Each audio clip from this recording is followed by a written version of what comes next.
Marami talagang matututunan tayo mga Pilipino dito at sa kahit kayo'y nasa abroad, kung tayo ay magsusubaybay, makikinig at susuriin po ang mga pinag-uusapan sa ongoing impeachment trial laban po sa pangalawang Pangulo ng Bansa. Dahil ang iso nga dito ay graft in corruption at betrayal of public trust. Kaano kahalaga itong impeachment trial? Paano gagawin at ginagawa ng mga senador judges ang kailang trabaho at ang kailang pagtatanong? Paano ipipresenta ng mga taga-usig, public and private prosecutors ang ebidensya at testigo sa pagpapatunay sa kaso? At kung paano naman idepensa ng kampo ng pangalawang Pangulo through defense team ang kaso? Yan po yung tatlong mahalaga. Pero huwag nating kalimutan, ang pinakamahalaga ay ang kapakanan, karapatan ng mamamayang Pilipino. Dahil Pilipino po ang complainant dito. Pilipino ang biktima sa di umano'y graft in corruption at betrayal of public trust. Yan ang totoo. Pero dahil merong proseso, sinusunod natin at sinusunod nila. Constitutional duty ng Senado at ng Kongreso ang impeachment trial. At nangyayari na po ngayon.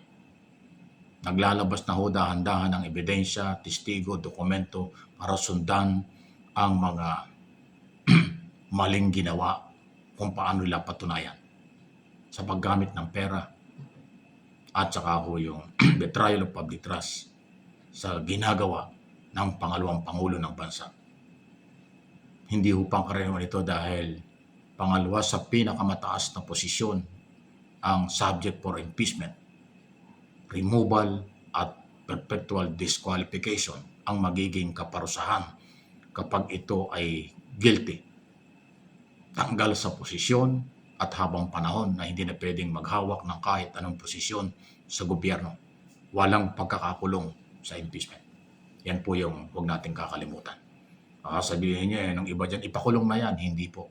Walang authority at walang kapangyarihan ng impeachment court magpakulong ng impeachable official. Ang kanila magtanggal lang at ipagbawal na bumalik sa anumang posisyon. Yun lang po yun. Pero ang mahalaga dito yung proseso. Nakikita ko sa nakaraang mga hearing ay maayos naman ang proseso. Noong unang mga araw, medyo nagiging parang boring kasi masyadong mapapel yung mga senador judge, nagli-lecture, minsan out of topic, wala sa impeachment trial yung kailang mga tinatalakay, personal na issue pa ang ginagawa, mali yun, ina-adjust na po yan. Meron ng rule ang presiding officer, bawal ang mga personal na issue, bawal ang irrelevant sa impeachment court, impeachment trial na talakayin, at limitado sa tigda 2 minuto dahil nag-away-away sila noong nakaraan. Nagtaasan ng boses dahil nagreklamo si Senador Erwin Tulfo at saka Rapi Tulfo dahil nga daw parang mahaba yung oras na binibigay sa mga oposisyon kaysa kanila. So naayos na yan. Ang nakapagtataka lang, pero yun ho hindi natin maiwasan, yung pag-justify at kung paano ipaliwanag ng mga public prosecutors, ilatag yung mga kaso at ebidensya, madalas sinaharang ng depensa. Okay? Kaya ho, nagiging limitado ang pag-iendorso ng ebidensya at layunin ng taga-usig kung paano at bakit nila papatunayan ang mga kasong ito. Hinaharang ng depensa.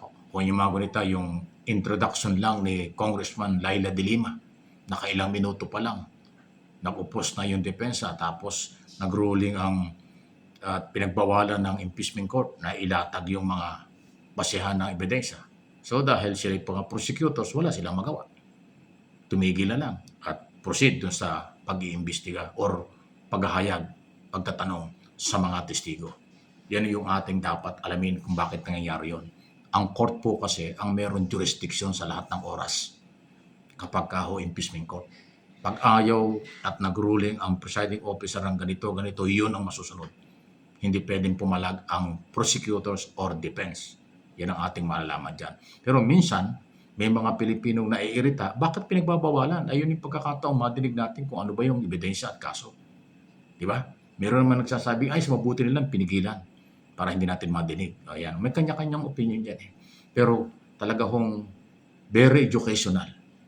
Paano pinapatupad yung batas, ano ang karapatan ng bawat isa, paano ang paglalatag ng ebidensya, paano kukontrahin ng ebidensya, at paano po ang limitasyon ng lahat ng abogado sa pagtitimon at pagkontrol ng impeachment court at presiding officer. Kahit mga senador judge, binigyan din ng tig-2 minuto, limitado ang galaw. Pero pwede silang magtanong kahit anong itanong nila basta related sa kaso. Ayan po yung ating napapansin. At normal po yan. Huwag tayong mag-alala. Sa nakaraang mga araw, kung may kaunti man naging problema, naayos na rin. Hopefully, itong mga darating na mga araw at panahon ay magiging mas maayos kasi mahaba po ito. Although ang pahiwatig ni Congressman Choa, hindi maiwasan o pwede rin ho sa darating na mga araw ay magbawas sila ng mga testigo. Kung nakikita nilang na-justify na ng unang mga testigo, pwede nilang bawasan yung susunod pa. Katulad ng ginawa sa Article 4. Dapat ang testigo dyan ay 10 ata, naging 3 na lang. Mga taga-NBI na lang doon sa pagbabanta. Kasi na-justify na yung 100% talagang may pagbabanta at plano sa buhay ng Pangulo, First Lady at dating House Speaker. Kaya tinapos nila 3 lang ang testigo. Itong Article 1 tungkol sa confidential fund at intelligence fund, ito tuloy-tuloy na yung mga testigo, mga manager ng bangko, tapos COA, conforme yan. Marami hong testigo dyan. Pero pwede nilang bawasan yan kung sa tingin nila na-justify na doon sa unang mga testigo at susunod na testigo. Yan ay karapatan ng prosecution. Hindi sila pwedeng magdagdag ng testigo, pero pwede silang magbawas. Kasi yung lahat ng dokumento at pangalan ng testigo na isumite na yan sa korte doon sa pre-trial conference before actual na pag-uumpisa ng trial.